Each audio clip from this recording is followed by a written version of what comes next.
2014년 3월 16일 하나님께서 저희에게 주시는 말씀은 마태복음 9장 14절에서 17절입니다. 마태복음 9장 14절에서 17절 말씀을 봉독에 올리겠습니다. 그때에 요한의 제자들이 예수께 나와 이르되 우리와 바리새인들은 금식하는데 어찌하여 당신의 제자들은 금식하지 아니하나이까? 예수께서 그들에게 이르시되 혼인집 손님들이 신랑과 함께 있을 동안에 슬퍼할 수 있느냐? 그러나 신랑을 빼앗길 날이 이르리니 그때에는 금식할 것이니라. 생배 조각을 낡은 옷에 붙이는 자가 없나니 이는 기운 것이 그 옷을 당겨 헤어짐이 더하게 되며 새 포도주를 낡은 가죽 부대에 넣지 아니하나니 그렇게 하면 부대가 터져 포도주도 쏟아지고 부대도 버리게 됨이라. 새 포도주는 새 부대에 넣어야 둘이 다 보존되느니라. 아멘. 제가 너무 예민하게 반응한지 모르겠습니다만 제 개인적인 생각에는 오늘 우리가 읽은 본문이 예수님 공생의 사역 3년 기간 중에 가장 위기의 순간이 아닌가 그렇게 생각합니다. 왜냐하면 다른 이도 아니고 세례 요한의 제자로부터 예수님이 공개적인 자리에서 공격을 받습니다. 그건 곧 세례 요한에게서 공격받는 것과 똑같습니다. 세례 요한은 아시다시피 태어날 때부터 이스라엘 사람들에게 하나님 사람으로 인정받았던 대단한 사람입니다. 이 공개적인 자리에서 하나님 사람이라고 모든 유대인들이 인정하는 세례 요한에게 공격받는다는 건 예수님 정통성에 굉장히 타격이 될 수 있지 않겠습니까? 그래서 저는 굉장히 위기였고 예수님 참 당황하셨겠다 이런 생각을 문득 해봤습니다. 오늘 세례 요한이 예수님을 공개적인 자리에서 공격했던 이유는 금식에 관한 문제 때문입니다. 세례 요한의 제자들과 바리새인들은 일주일에 이틀, 매주 월요일, 목요일 이틀씩 금식했습니다. 왜 그날을 했느냐 하면 월요일 날 모세가 시내산에서 내려온 날이라고 알려져 있고 목요일은 모세가 시내산에 올라간 날이라 유대인들에게 굉장히 의미가 있는 날이다. 그래서 그날을 택해서 금식을 했습니다. 그런데 여러분 사복음서에 하면 예수님께서 사역을 시작하시기 전에 광야에서 40일 금식 기도하신 이후로 한 번도 제자들과 더불어 금식했다는 기록이 없습니다. 그러니 세례 요한의 제자들이 비판적으로 물은 거예요. 당신은 왜 도대체 금식 안 하고 당신 제자들도 금식 안 하냐 이거야. 자기들과 바리새인들은 일주일에 이틀씩이나 금식하는데 해도 너무하지 않냐 이거죠. 그 굉장히 일리 있는 말 아니겠습니까?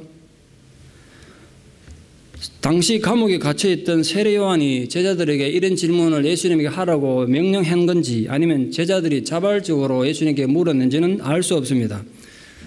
그러나 전후 문맥을 가지고 좀 유추해보면 어쩌면 세례 요한이 감옥에서 제자들 보고 예수님한테 가서 왜 도대체 금식하는지 물어보라고 얘기했을 수도 있겠다는 생각을 해요. 왜냐하면 조금 있다가 나중에 우리가 본문을 보시게 될 텐데 세례 요한이 과연 예수님이 메시아가 맞는지 본인이 그 헷갈려야 할 정도로 예수님 사역에 대해서 회의를 가졌던 걸 보면 금식의 문제에 대해서도 이의를 제기했을 수도 있겠다는 생각을 혼자 한번 해봤습니다. 원래 율법에 하면 금식은 1년에 하루 모든 사람들이 하나님 앞에 회개해야 되는 이름의 대속죄일 그게 7월 10일인데 그때 금식하도록 되어 있었습니다. 그 1년에 하루만 하면 되는데 이 바리새인들과 요한의 제자들이 속해 있던 SNF파 유대인들은 종교적인 열심이 특심해서 일주일에 이틀씩이나 금식한 겁니다. 그럼 여러분 한 달에 1년에 100일을 금식한 겁니다. 대단한 거 아닙니까? 사람이 1년에 100일을 굶었다고요. 적어도 금식에 관한 바리새인들이나 세례 요한들이나 생각이 같았던 겁니다. 금식을 절대 나쁘다고 말할 수는 없죠. 또 예수님도 금식을 부정한 건 결코 아닙니다. 문제는 진정한 신앙의 의미는 잃어버리고 껍데기 형식만 남은 게 문제죠. 이 바리새인들은 금식할 때 어떻게 했냐면 자기 집에 가든지 뭐 조용한 데 가서 금식하는 게 아니라 그것도 사람들 많이 보는 시장 내거리에 가가지고 머리를 풀 헤쳐서 산발이 된 다음에 그 위에다 재를 뒤집어 써가지고 꼭 무슨 강시처럼 푹 해가지고 그래서 울면서 막 기도했다고요. 이게 사람들이 지나가면서 보면 또 금식하는 기도만 또 하는 거예요. 저 바리새인 지난주 오더니 오늘 또 왔네. 야, 저 사람 정말 믿음이 대단하구나. 그래서 사람들이 그들의 대단한 신앙의 열정, 종교적 열정에 대해서 경의를 표하며 칭찬을 한 겁니다. 예수님 그걸 지금 비난한 거예요. 예수님은 율법의 형식주의로 전락한 그런 의미 없는 금식을 비판하셨던 것입니다. 나아가서 금식뿐만 아니라 율법주의와 형식주의를 깨뜨려야 된다는 것을 아주 강하게 지적하셨어요. 예수님은 금식에 대한 진짜 의미를 가르치시기 위해서 유대인들의 결혼식을 비유로 들었습니다. 유대인들은 결혼식을 일주일간 했습니다. 우리는 하루에 끝납니다만 그 기간 동안은 율법의 어떤 규칙도 적용이 되지 않고 인생에서 가장 즐겁고 행복한 그런 시간을 보내면서 친구들과 먹고 즐거워했습니다. 오죽했으면 전쟁이 나도 결혼하는 중에는 군대도 안 갔다고요. 그러니까 그게 얼마나 귀한 시간입니까? 그런데 예수님께서 어떻게 비유를 들었냐면 내가 이 세상에 온 거 제자들과 함께 있는 건 그렇게 너희들이 결혼식을 얼마나 중요하게 생각하냐. 그게 신랑처럼 내가 와 있다는 거예요. 그리고 이 제자들은 그 신랑의 친구로 와 있다. 그런데 어떻게 금식을 하겠냐는 거야. 너희들 입장에 결혼식에 금식하냐 말이에요. 그 말은 하나님 백성들이 하나님 앞에 예배드리고 제사드리고 하나님과 앞에 교제하는 게 얼마나 기쁘고 즐거운 일인지 이보다 더 강렬하게 비유할 수 없다고 생각해요. 유대인의 결혼식에다가 하나님 백성들의 공동체의 모임을 연결해 놨어요. 이런 부탁합니다. 예배에 나올 때 도사장에 끌려가는 송아지 심정으로 오지 말고 즐거고 기쁜 마음으로 오셔서 예배가 축제가 되기를 축원합니다. 그 예배에 오셔서 기쁨이 회복되고 즐거움이 회복돼 돌아가는 게 그 주님 뜻이라고요. 이 예배를 결혼잔치처럼 축제가 되게 해라. 그게 내가 세상에 온 의미고 이 제자들과 함께 있는 의미다. 지금 그걸 말씀한 거 아니겠습니까? 그러면서 진짜 금식해야 될 때가 온다 이거야. 예수님 금식을 부정한 게 아니에요. 금식해야 될 때가 올 거야. 그때가 언제냐? 신랑을 빼앗길 날이 올 건데 그때는 금식하며 기도해야 된다는 거예요. 다시 말씀드려서 머리 풀어 헤치고 죄 뒤집어 쓰고 하는 그런 형식적인 금식 말고 정말 금식의 의미를 알고 금식해야 되는 전혀 새로운 금식에 대한 개념을 가르쳐 주셨습니다. 실제로 제자들은 이후에 많이 금식하게 될 때가 올 겁니다. 그것은 단지 자신들의 스승을 잃었다는 슬픔 때문이 아니라 하나님의 아들이신 메시아가 이 땅에 왔는데도 인간들의 악함은 그 메시아를 십자가에 못 박아버렸습니다. 인간들의 죄가 얼마나 큽니까? 그 인간들이 끔찍한 죄를 생각하면서 그 인간들의 구원을 위해 슬퍼하며 금식하며 기도해야 된다는 거예요. 금식의 목적이 완전히 달라졌습니다. 금식하는 방법이 완전히 다른 겁니다. 세리요한이나 바리새인들이 하던 금식과는 차원이 다른 전혀 다른 의미의 금식을 가르쳐 주신 것입니다. 물론 이건 예수님께서 단지 금식이라는 한 가지 종교 행위만의 문제가 아니라 본질적인 진리에 대한 전혀 새로운 기준과 가치를 가르쳐 주신 것입니다. 그래서 오늘 본문에서 예수님께서 새로운 진리를 가르쳐 주시기 위해서 정말 기가 막힌 두 가지 예를 드셨어요. 하나는 옷이 찢어졌어요. 그런데 그게 생배 조각, 새 천을 잘라다가 낡은 옷에 갖다 붙인 자가 어딨냐. 그러면 탄력성이 다르니까 이 생배 조각이 낡은 옷을 잡았다고 해서 더 옷을 더 찢어지게 만들 거란 거예요. 그럼 결국은 새 천도 못 쓰게 되고 헌 옷도 완전히 찢어서 못 입게 되지 않겠느냐. 이게 무슨 뜻일까요? 무슨 의미로 이런 비유를 드셨겠습니까? 이 말씀이 의미하는 바는 그 다음에 나오는 새 부대와 새 포도주 비유를 보면 더욱 분명히 이해할 수 있습니다. 예수님은 분명히 같은 맥락에서 같은 교훈을 우리에게 주시기 위해서 두 가지 비유를 들어서 설명하셨습니다. 지금 문학적인 입장에서 이 예수님의 설교를 살펴보면 절대로 긴 양이 아닙니다. 사복음서 다 추격했어도 예수님이 설교했던 거 요약하면 소설책 한 권도 안 됩니다. 양이 작아요. 그런데 그 속에 들어있는 문학적 표현 방법을 보면 기가 막힐 정도로 다양하고 정말 깊이 있는 표현들을 사용하셨습니다. 문학을 전공한 제 입장에서 볼 때마다 이 예수님 표현 읽을 때마다 야 정말 대단하다는 생각을 참 많이 해요. 제가 예수님 이 사복음서 읽을 때마다 예수님의 그 표현력이라든가 문장력이 끝내주는가 이 생각을 제가 많이 해요. 왜냐하면 오늘 이 비유마다 내용이 짧지 않습니까? 4절밖에 안 짧은 내용인데 여기다가도 반복법에다가 언유법에다가 반해법을 써가지고 그 다룬 주제는 사실은 신학자가 논문 한 권을 써도 다 다루기 힘든 엄청난 주제를 누가 봐도 선명하게 이해할 수 있도록 아주 단순하고도 아주 간략하게 가르쳐 주셨어요. 그 비유 때문에 어떤 웅변가가 어떤 대단한 문장가가 이런 흉내를 내겠습니까? 그 말씀이 육신에 대해서 오신 분이라 그런지 말씀에 대한 군인은 정말 대단하구나. 저는 그걸 굉장히 많이 느낍니다. 물이 귀한 팔레스타인 지역에서는 아시다시피 포도주가 굉장히 중요한 일상 음료입니다. 왜냐하면 물에 스케줄이 많기 때문에 냄새도 나고 해서 물을 그냥 마실 수가 없었습니다. 그래서 항상 물에다가 포도주를 희석시켜서 그 물탄 포도주를 마시는 거죠. 그러니까 여러분 우리가 여기서 마실 와인, 포도주 같은 거와 예수님 당시 포도주를 같은 개념, 술의 개념을 생각하면 굉장히 오산입니다. 의미가 전혀 달라요. 한국 사람 김치 먹는 정도 생각하시면 좋겠습니다. 그게 포도주 개념이에요. 그런데 문제는 포도주는 1년 내내 함부로 막 담글 수가 없지 않습니까? 담글 수 있는 기간이 정해져 있습니다. 한정이 되어 있어요. 그러다 보니까 당연히 보관이 문제입니다. 어떻게 보관하냐, 보관이 문제예요. 대체로 포도주는 염소나 양의 몸통이나 또 낙타 염통 같은 가죽 부대에 담겨져 보관했습니다. 지금도 그렇게 보관하는 포도주는 최상품으로 여긴다고 그럽니다. 제가 한 번도 구경을 못 해봤습니다만. 왜 그러냐면 동물의 가죽 부대는 포도주가 발효하면서 내는 화학작용을 가장 잘 흡수한대요. 그리고 온도 변화에도 잘 적용하기 때문에 포도주 맛이 기가 막히게 좋아진답니다. 그래 맞는 포도주는 한 병에 최소한 1000불, 뭐 많은 건 10,000불짜리도 있다고 제가 책에서 읽어봤습니다. 포도주 한 병에 10,000불 한대요. 문제는 새로 담근 포도주는 가스가 차서 부풀어 오른다는 점입니다. 저도 어릴 때 집에서 어머님이 포도주를 항아리에 담는 걸 자주 봤는데 이 가스 차면 막 뚫고 올라오잖아요. 엄청나게 부풀어 오릅니다. 그러다 보니까 오래 사용해서 늘어났다 줄어들었다 이제 가죽이 첨예했겠죠. 이게 오래 쓰다 보면 탄력성이 줄어가지고 낡은 가죽 부대가 되면 거기에다 새 포도주 담을 경우에는 이 부대에 가스가 차면 더 이상 이 탄력성이 없어지니까 부대가 찢어지겠죠. 그럼 가죽 부대도 못 쓰고 포도주도 못 쓰게 된다는 겁니다. 조금의 생활의 지혜만 있는 사람이라면 절대로 새 포도주를 헌 가죽 부대에 넣지 않는다는 거예요. 마땅히 탄력성이 좋아서 아무리 부풀어 오르더라도 가죽이 늘어나서 터지는 것을 방지할 수 있는 새 가죽 부대에 새 포도주 넣는 거 상식이 아니냐 이거예요. 그럼 여기서 새 포도주는 뭘 상징하고 새 부대는 무엇을 도대체 은유하고 비유했느냐 말이죠. 여기서 새 포도주란 하나님 말씀, 정확히 표현하자면 율법의 새로운 가르침을 상징합니다. 그리고 새 가죽 부대는 그 말씀을 받아들이고 실천할 수 있는 영적으로 깨어있는 영혼을 상징합니다. 반면에 낡은 가죽 부대는 오늘 바리새인들처럼 율법을 자신들의 전통에 따라 해석하는 걸 말합니다. 우리에게 적용하자면 예수님 알기 전에 사고방식을 상징하는 거예요. 교회를 다녀서 은혜 받기 전에, 성령 받기 전에 인간들의 잘못된 모습을 상징하는 겁니다. 그러니까 하나님의 말씀을 듣긴 해도 도무지 깨닫지 못하는 인간들의 한계와 약점을 상징하는 게 이 낡은 가죽 부대입니다.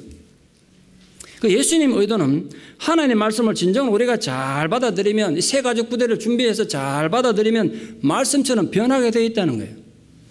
근데 역으로 생각하면 아무리 귀한 말씀 많이 받아들여도 그릇이 잘못되어 있으면 그 그릇도 못 쓰게 되고 말씀도 무의미하게 된다는 거예요. 그 인간도 잘못되고 하나님의 말씀도 무가치하게 된다는 거예요. 그래서 예수님께서 우리에게 요구하시는 것은 새 포도주를 담기 위해서 새 부대를 필요하듯이 천국의 복음을 바르게 이해하기 위해서는 새로운 마음이 필요하다는 거예요. 너희들 마음을 새롭게 준비해야 된다는 거예요.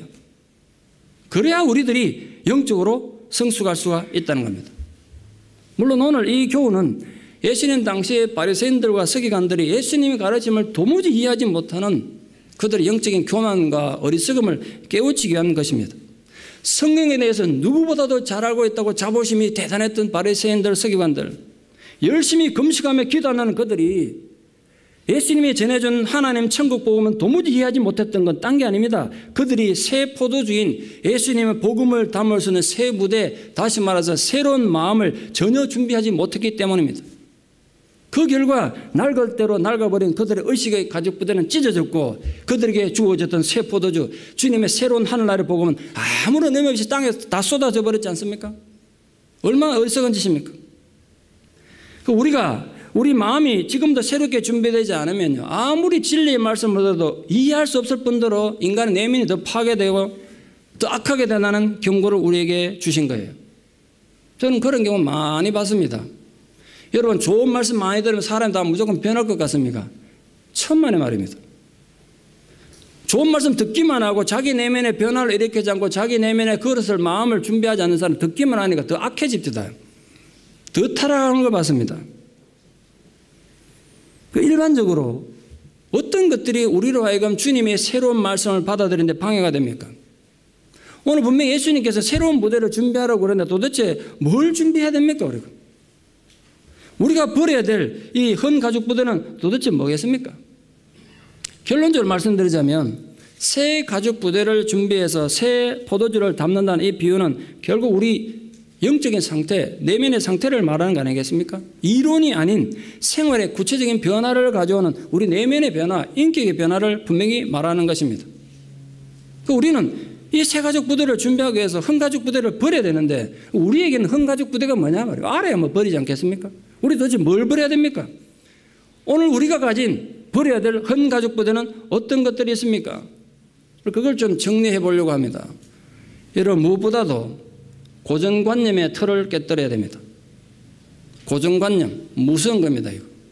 우리가 고정관념에 사로잡혀 있으면 말씀을 들어도 도무지 이해 못합니다. 예수님 표현을 좀 빌리자면 너희가 듣기는 들어도 깨닫지 못할 것이요 보기는 보아도 알지 못하리라, 이래 되는 거예요. 이것이 우리가 영적으로 성장하는 데 있어서 가장 큰 장애가 되는 문제 중에 하나입니다. 오랜 세월을 교회를 다니지만 인격의 변화가 없고 성숙이 없는 가장 큰 이유가 바로 인간들이 가진 개인의 고정관념 때문입니다. 사람은 말입니다. 누구나 이 세상을 바라보는 자기 나름대로의 창이 있습니다. 자기 나름대로의 방법이 있어요. 그 창으로만 세상을 봅니다. 사물도 봐요. 그걸 고정관념이라고 합니다. 그 고정관념 틀을 가지고 세상도 보고 말씀도 듣고 하니까 어떤 일이 벌어지냐면 듣고 싶은 것만 듣고 보고 싶은 것만 봅니다. 그 결과 듣기는 듣는데 깨달음이 없고 보기는 보는데 알지 못합니다. 사람이 깨닫지 못하고 알지 못하는데 인격이 변화될 리가 없지 않겠습니까? 그래서 제가 새삼 깨닫습니다. 제가 오늘 여러분 앞에 설교자로 서 있습니다만 설교하기 이전에 제가 제 자신을 향해 설교하는 거예요. 제 자신을 향해서 경고하는 거예요. 우리 모두에 마찬가지인데 신앙이란 다른 게 아닙니다. 세상을 변화시키기 전에 우리 모두가 설교자든 여러분 듣는 여러분이든 자기 영혼의 구도자가 되셔야 돼요. 자기 내면을 성찰하는 훈련이 돼야 된단 말이에요. 우리 기독교인들이 그런 분은 너무 얄팍하고 너무 감정적인 데 있어서 좀 걱정이 많습니다. 여러분 좀 진지하게 내 신앙 이대로 괜찮은가, 내 영성 이대로 괜찮은가, 자기 내면을 성찰하는 훈련이 되셔야 돼요. 그 첫걸음 뭐로 시작하느냐 하면 자기 고정관념을 깨뜨리는 것으로 성찰이 시작되는 겁니다. 고정관념이 굳게 붙잡혀 있는 어떻게 자기 인격을 들여다보고 자기 내면을 성찰할 수 있겠습니까? 우리가 고정관념에 사로잡혀서 듣는 것이 둔하게 되고 깨닫는 것이 둔하게 된 이유는 마치 자기네 세상의 모든 진리를 다 아는 것 같아요. 그건 그릇된 자기 확신 때문입니다. 자신이 옳다고 굳게 믿고 있는 사람에게 뭘 가르친다는 건 아무것도 모르는 사람을 가르치는 것보다 몇 배나 더 어려운 일입니다. 왜냐하면 우리가 일단 알고 있다고 생각하면 마음을 딱 닫게 돼요. 내 다 아는데 뭐. 나 저런 거 필요 없어. 그리고 자기는 다 안다는 교만에 빠지게 됩니다. 이것이 바로 우리의 성장을 가로막는 최대의 적입니다. 그러면 정말 배우기가 어려워져요. 이런 사람들은 성경 읽을 때조차도 이미 형성된 자기 틀로만 봅니다. 문제는 그런 생각과 행동들이 자동적으로 밖으로 튀어나옵니다. 사람을 만나도 튀어나와요. 그런 사람은 좋아할 수가 없습니다. 그리고 인간관계에 자꾸 문제가 생기고 깨지겠죠. 하나님 나라를 가장 어렵게 만드는 건 바로 이런 부류의 사람들입니다. 현대판 바리새인들 아니겠습니까? 결국 우리가 영적으로 성장하기 위해서 무엇보다 겸손해야 됩니다. 그리고 마음을 좀 여셔야 돼요. 이렇게 설명해 드리면 잘 모르실 것 같아서 이 고정관념이 얼마나 무서운지 살아낸 예를 좀 들어보겠습니다. 성경의 예를. 베드로를 위시한 모든 제자들에게 예수님께서 세상 떠나시면서 남기신 지상 최대 명령이 있죠. 너희는 예루살렘과 유대와 온 사마리아와 땅끝까지 이르러 내 증인이 되라. 그런데 그들이 예수님께서 부활하신 걸 목격하고 성천하신 걸 직접 목격한 뒤에 이방인에 가서 복음을 전한 줄 아십니까? 천만의 말입니다. 그들은 여전히 복음은 유대인만을 위한 것이라고 굳게 믿고 있었습니다. 심지어는 오순절날 성령이 자기들이 임하는 걸 성령을 받고 성령을 체험하고 나서도 그랬습니다. 이방인들에게 가서 복음 전할 생각은 꿈에도 하지 않았습니다. 이게 보통 고민되는 부분이 아닙니다. 예수 안 믿는 게 아니에요. 지금 예수님에게 직접 훈련받고 예수님이 자기도 눈으로 부활한 걸 직접 봤습니다. 예수님이 자기도 눈앞에서 성천한 것도 직접 목격했어요. 게다가 오순절날 성령을 받고 방언이 터지고 가슴이 뜨거운 열정을 가지게 됐습니다. 그러면 나가서 온 천지에 복음을 전해야 되는 거 아닙니까? 그럼에도 불구하고 그들은 자신들의 고정관념 때문에 여전히 유대 땅에서만 복음을 전해야 되는 것으로 굳게 믿고 있었습니다. 이 참 고민되지 않습니까? 믿음 없는 사람도 아니고. 여러분, 예수님께서 지상에 계실 때 상대가 누구든지 이미 그때 가리지 않고 이방인이든 누구든 상대를 가리지 않고 하나님 나라를 선포하고 사제를 선포하고 기적도 베푸지 않으셨습니까? 거기에 대상이 이방인이든 유대인이든 가늠하다 현장에 잡혀온 여자한테도 이방인 백부장에게도 당시 사람들에게 괴취급당하던 사마리아 여자에게도 심지어는 남편을 5이나 두었던 문제 많은 여자에게도 그들의 어떤 상황이든 아무런 관계를 두지 않고 복음을 전하시고 용서해 주셨고 병을 고쳐주셨습니다. 그때 제자들은 예수님 서로 계신 맨 앞자리에 앉아서 누구보다 은혜를 많이 받았을 것입니다. 예수님 행하는 그 기적 현장에서 이야, 세상에 이런 일이 다 있나 감격하지 않았겠습니까? 예수님께서 베푸는 그 용서의 자리에서 눈물 흘리며 감동했을지 모르겠습니다. 아멘 할렐루야 했겠죠. 그러나 그들은 여전히 자신들의 고정관념에서 벗어나지 못했습니다. 그래서 주님이 여러 번 말씀하셨습니다. 들을 귀 있는 자는 들을지어다. 이 말씀은 들을 수 있는 귀를 가진 사람이 있는 반면에 귀는 있는데 들을 수 없는 귀를 가진 사람이 있다는 뜻 아니겠습니까? 다시 말씀드려서 말씀을 듣는다고 다 이해하는 것도 아니고 영적으로 성장하는 것도 아니라는 아주 긴장된 말씀입니다. 말씀을 우리 육신의 눈으로 보고 귀로 듣기만 하면 영적으로 성숙하리라 생각하는 큰 오산입니다. 이 설교를 듣는 모든 분들에게 제가 경고하며 부탁드립니다. 여러분이 인터넷을 뒤지든 어디에서 세상에서 제일 가는 목사의 최고의 설교 듣기만 하면 여러분 영성이 자라고 내면이 변할 것 같습니까? 절대로 그렇지 않습니다. 여러분이 고정관념을 벗어나지 않으면 아무런 일도 일어나지 않을 것입니다. 중요한 것은 귀와 눈이 반드시 영적으로 깨어 있어야 한다는 것입니다.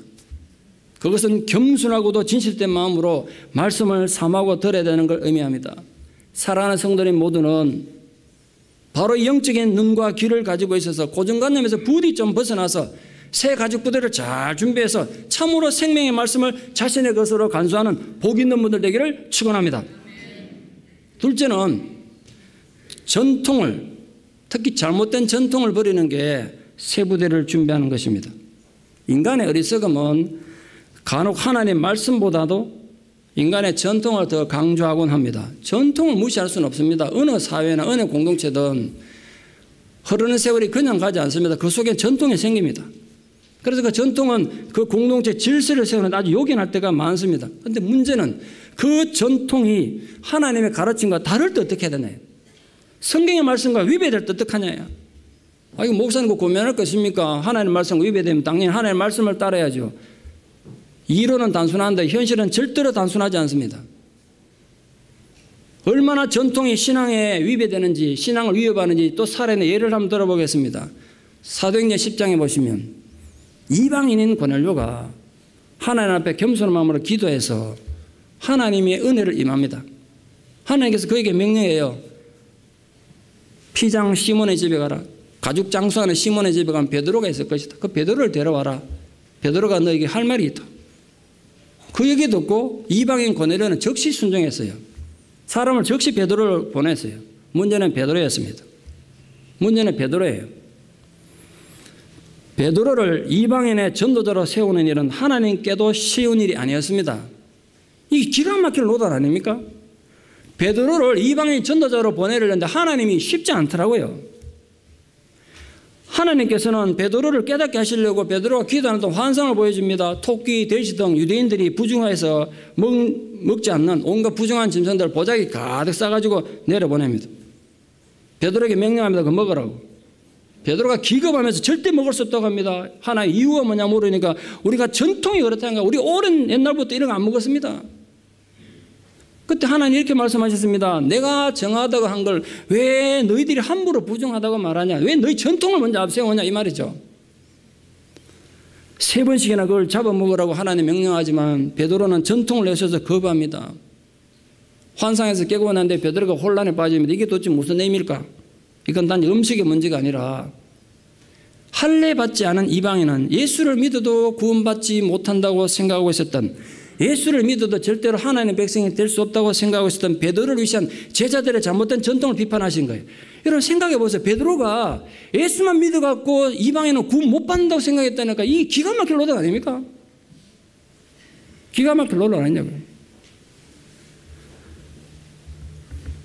제자들이 예수님이 가르친 것과 달리 그들의 전통이 얼마나 견고하게 얽매여 있으냐 한번 보세요. 구원받지 못한 이방인 고넬료를 믿게 하는 것보다 이미 구원받고 예수님 제자된 베드로를 믿게 하는 게 훨씬 힘들었다니까요. 이제 기가 막힐 노릇이에요. 그 여러분 너무 오래 교회 다녔다 큰 소리 칠 것도 아니고 성경 많이 한다고 큰 소리 칠 거 하나도 없어요. 억지로 이제 고넬료 집에 갑니다. 베드로가 가긴 가요. 완전 뭐 씹은 표정으로 똥 밟은 표정으로 갑니다. 지금 가기 싫어. 이방인 집에 왜 가야 되니 내가. 고넬료에게 세례 줄 생각은 안 하고 건성으로 말씀만 전합니다. 대충 하나님이 가라 해서 억지로 내가 왔다. 그런데 놀랍게도 고넬료 가정에 베드로가 대충 말씀을 전했는데 거기에 성령이 임해버렸어요. 사람들이 방언이 터졌어요. 놀란 건 성령 받은 고넬료가 놀란 게 아니라 구경하던 베드로가 놀랐습니다. 베드로가 놀라고 성령이 이렇게 적어놨어요. 아니 어떻게 하나님이 유대인이 아닌 이방인도 하나님 자녀로 삼으시다니 이런 엉터리 소리가 됐냐고요. 얼마나 예수님의 가르침을 전혀 이해 못했으면 이렇게 놀랬겠어요. 베드로가. 얼마나 베드로가 잘못된 전통 속에 굳게 갇혀 있었는지 참으로 놀랄 따름입니다. 그 떨떠름한 표정으로 원래는 세례 안 주려고 그러는데 이방이라고 세례 줘봤자 구원 못 받으니까. 근데 성령 임함을 보고 세례 줘야 되는 거라서 억지로 세례를 주고 베드로가 예루살렘 돌아왔습니다. 문제는 그 뒤에 벌어집니다. 예루살렘 교회가 발칵 뒤집어졌습니다. 예루살렘 교회의 모든 장로들이 나와서 베드로를 비난합니다. 당신이 할례도 받지 못한 이방인 집에 가서 함께 식사했던 게 사실입니까? 막 따지는 거예요. 베드로 보고. 이제 예수 안 믿는 사람들이 아닙니다.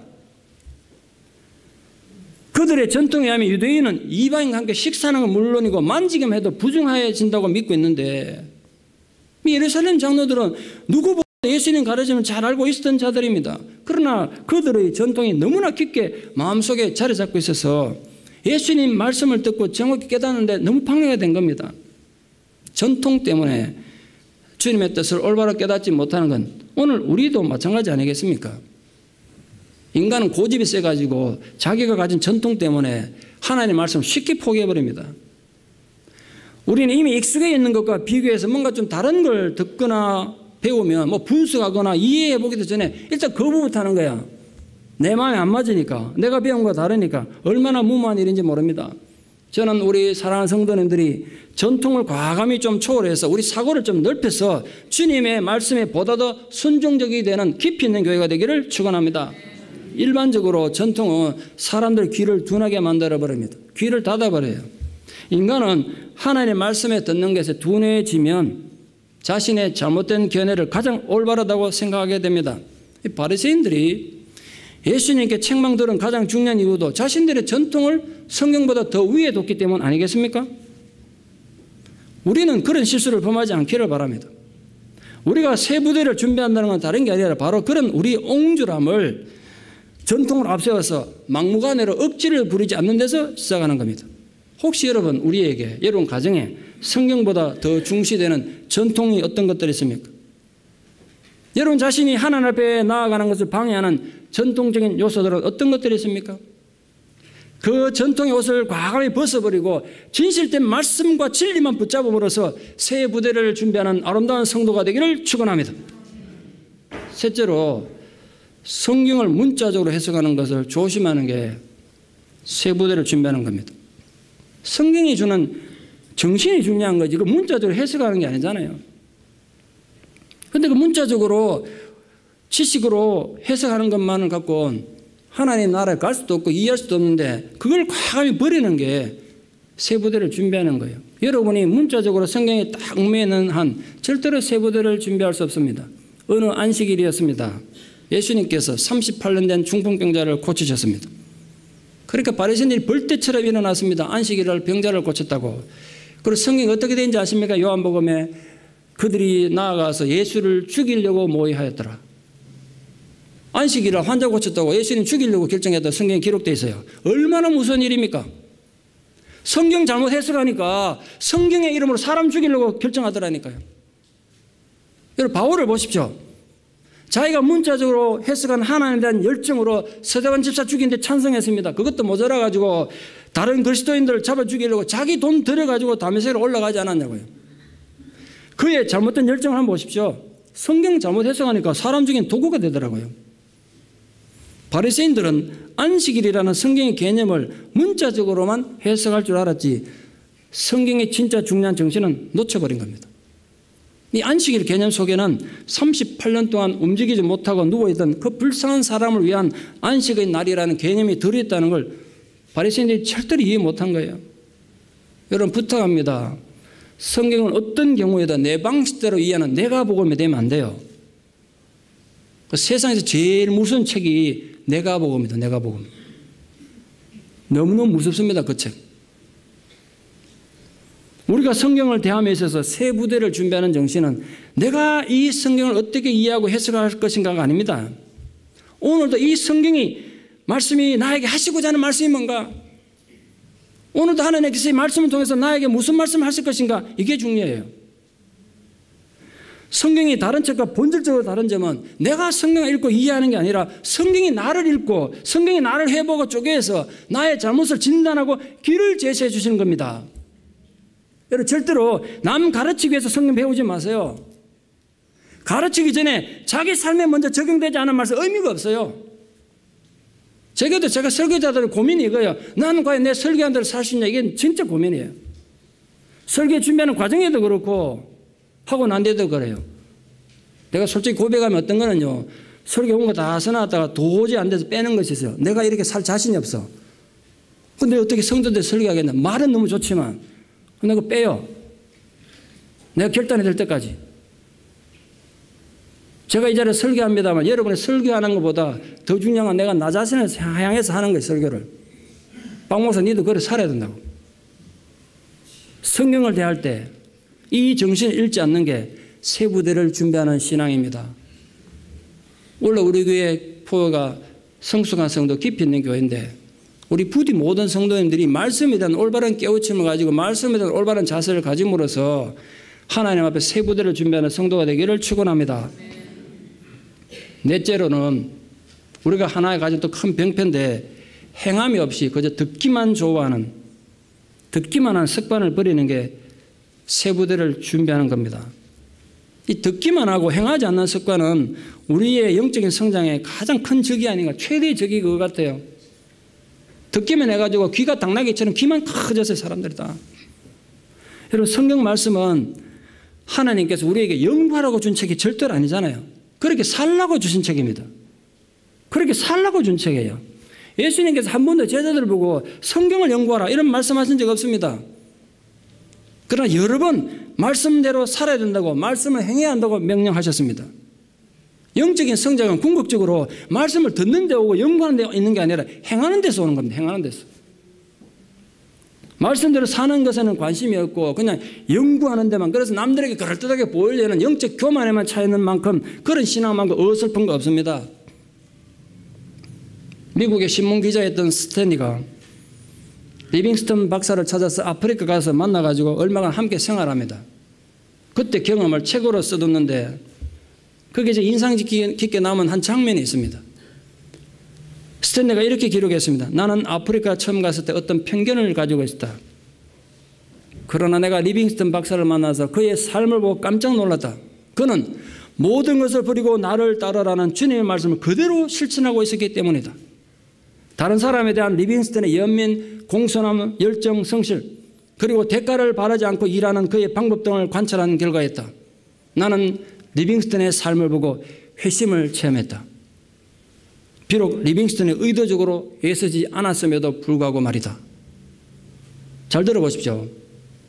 주님의 가르침을 따라 영혼의 새 부대를 준비하고 철저히 신앙하는, 그런 실천하는 신앙이었던 리빙스턴 박사의 삶이 교만하고 자부심에 가득 차 있던 냉소적인 신문기자를 자연스럽게 주님 앞에 무릎 꿇게 만들었어요. 당신도 나처럼 예수를 믿으십시오, 예수님 영접하십시오, 이런 단 한마디 말도 없이 단지 자신의 삶을 보여줌으로써 그렇게 했다는 거예요. 이것이야말로 새 부대를 준비하는 신앙의 위대한 힘 아니겠습니까? 마지막으로 새 부대를 준비하는 신앙이란 어린아이를 버리는 겁니다. 어린아이를 버리는 거예요. 어린애들의 특징이 뭡니까? 어린아이는 끊임없이 불평합니다. 끊임없이 요구합니다. 늘 받기만 하려고 합니다. 이해받으려고 그러고 사랑받으려고 인정받으려고 합니다. 대신에 남을 이해해 줄 줄도 모르고 사랑해 줄 줄도 모릅니다. 자신 때문에 이웃이 어떤 고통을 당하는지 돌아볼 줄 모릅니다.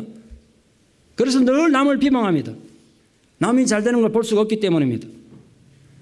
이웃의 어려움을 함께 아파하고 염려해 줄 줄도 전혀 모릅니다.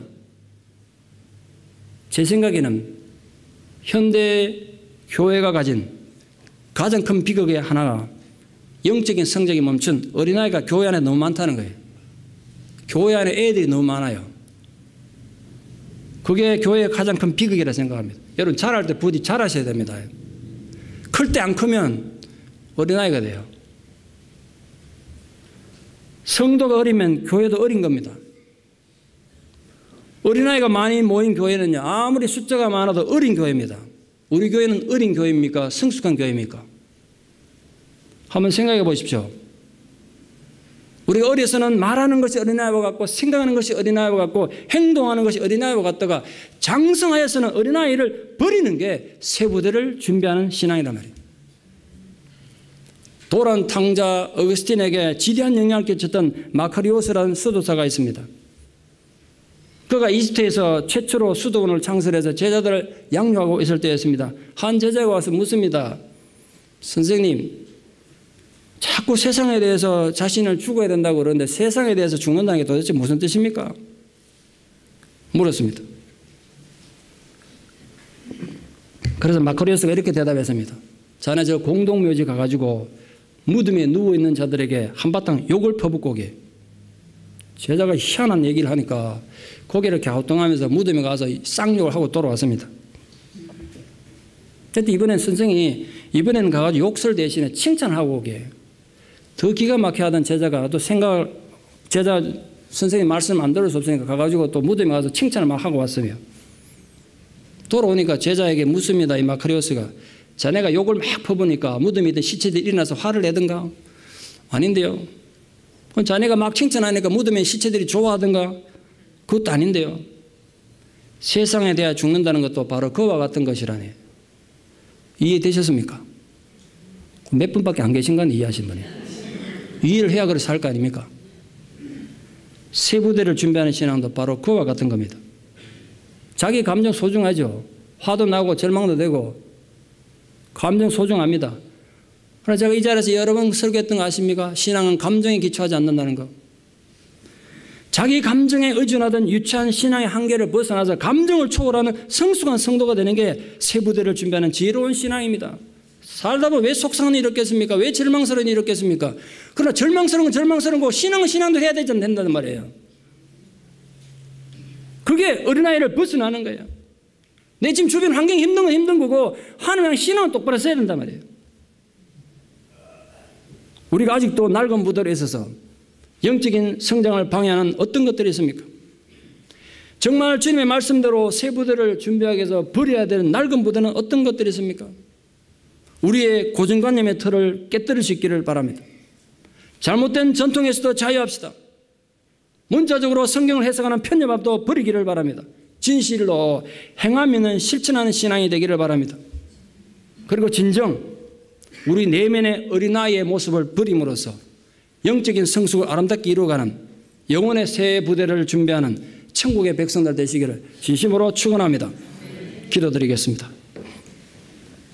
아버지 하나님, 오늘 주신 이 귀한 말씀을 통하여 우리 사랑하는 모든 성도님들이 함께 낡은 가죽 부대를 버리고 새 가죽 부대를 잘 준비해서 주님이 주시는 새 포도주, 하늘의 새로운 질서, 말씀에 대한 새로운 깨달음을 잘 간직할 수 있는 그런 성도들 되기를 원합니다. 그래서 우리 인격이 변하고 우리 삶이 변하고 하나님의 기쁜 자녀로 남은 생애를 살아가는 거룩한 백성들이 되게 도와주시옵소서. 예수님 이름으로 기도드리옵나이다. 아멘.